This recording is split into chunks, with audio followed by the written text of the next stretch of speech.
Hey peeps, how's it going? And today we're doing a similar video that I did a few days ago. I talked about the 5 keys for the Detroit Lions to win the NFC North. But today I'm giving you my 5 keys for the Detroit Pistons this offseason. And I will be doing my 5 keys for the Detroit Pistons regular season as it gets closer. I am going to be talking about like training camp and practices because I still count that as the offseason. It's not quite the season yet, but you guys will see what I mean here in a minute.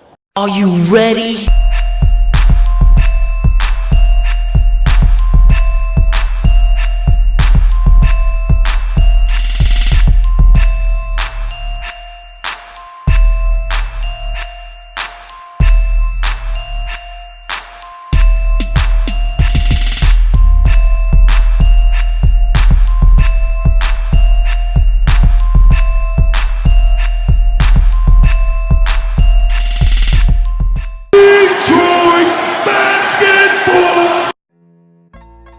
Now, these aren't in any particular order. I'm just shooting out of the head in no particular order. So don't think these are ranked or anything.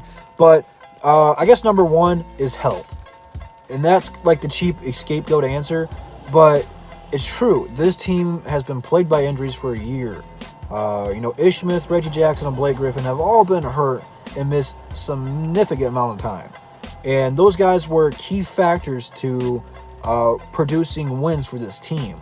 So as a fan, you want to see your best players always play, and that just wasn't the case this year. And I'm sure that was a big part of why the Pistons were so streaky, was because a lot of guys missed a lot of time. Reggie Jackson actually played all 82 games this year, so that is a huge step. So I'm looking for that to play a big part. I'm going to talk about that in a minute, but that's going to be a big part for the next season, is a healthy Reggie Jackson. But I'm not going to talk about that until the next one. But health needs to be key for this team, and there's not much you can do to prevent it. But I think we have one of the best training staffs, or I should say medical staffs, in the league. All the analytics that these guys do is it's really crazy to look at. But, they've really turned this thing into a science, and they have it pretty much down packed. Hopefully Blake Griffin's knee surgery went okay. They said he should be ready by training camp. So that is something to keep your eyes peeled and looking for. But there's not much you can do to prevent injury. It's just kind of lucky. Sometimes you're good with it, sometimes you're not.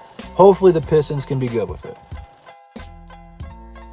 So Reggie Jackson, if he's not traded by this point, I don't know if he's still going to be a Piston at this point.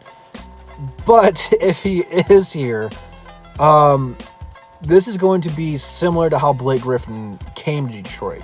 When Blake Griffin came here, he didn't have a healthy offseason for a few years.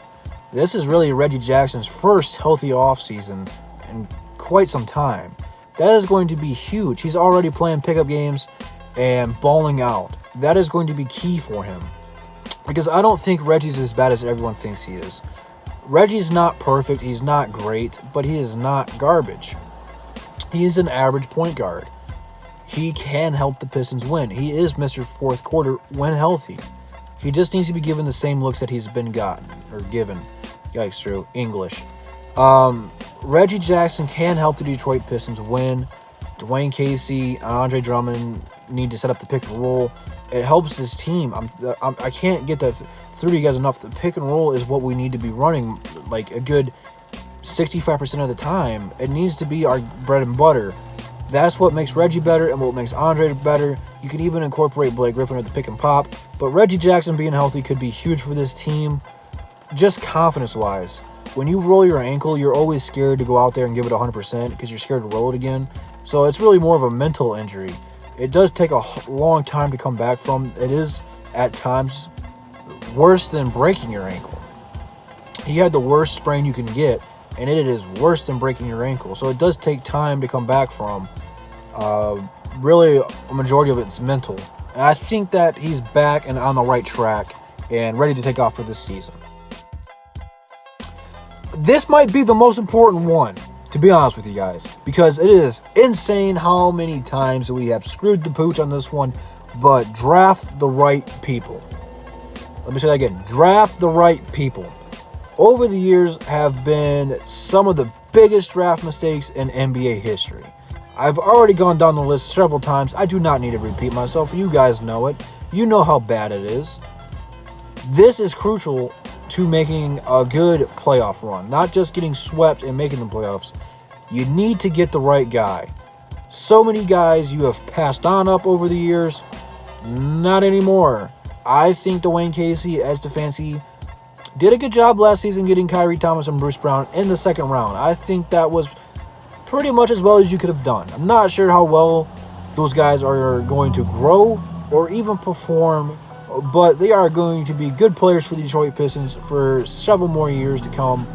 I trust Dwayne Casey drafting just from the sheer fact of his resume from Toronto. I don't know, though. As the Pistons fan, you're always hesitant about it because, history does repeat itself. You got to get this one right. This one is crucial, and being at 15, you really can't screw up because you're going to be right in the same position next year. It is going to be very hard to get a superstar at 15, but you kind of want to get a guy who can perform now and help out, but at the same time, you want the best player for the future. So I'm going to be a little bit more patient with this draft pick and give them some time. But your previous draft picks need to ball out. This one isn't as, I don't want to say important because it is important, but free agency, you have to make a splash somehow. And only being able to have like $9 million, you have to get you're not going to get a superstar. It's virtually impossible. It's not going to happen. But you need to get someone who can actually play basketball. Glenn Robinson, Zaza Pachulia, and Jose Calderon were our three really main free agency signings. Wayne Ellington was the most proficient one, but he came off the waiver wire. He wasn't a free agent. You have to hit this one on kind of out of the park too. I don't know if they're going to go down the same route and pick up three veterans like they did last year. I would much rather pay $9 million for a 1-year rental and have someone who can actually play basketball and help this team out and, just do minimum contracts the rest of the way.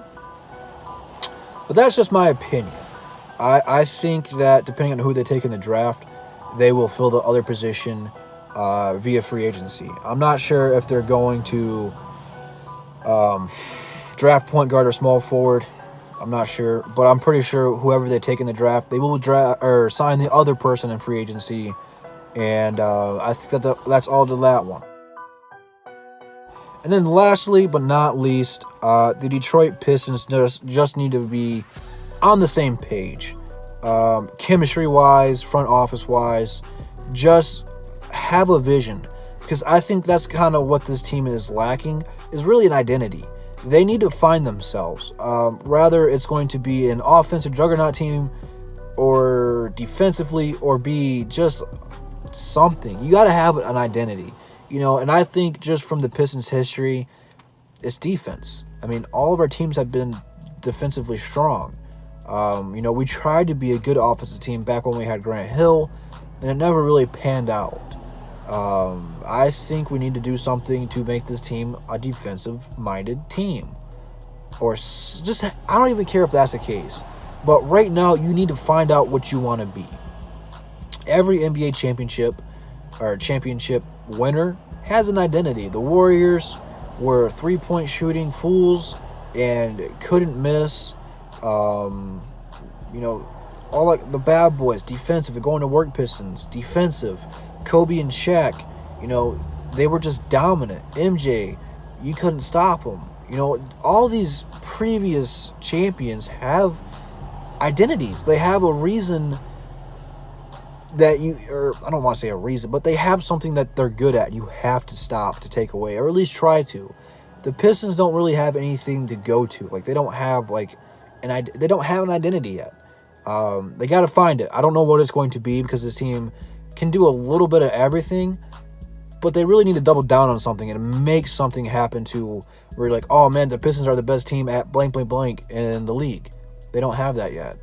You can't really be a rebounding identity because it's not going to get you a championship. Rebounding is a huge part of basketball, and you obviously want to be the best at it because it's literally a possession, but you need something else. So I'm very much looking forward to seeing if they can do that this year. I don't know if they can, but that is certainly on the to-do list. Let me know what you guys want this identity for this team to be.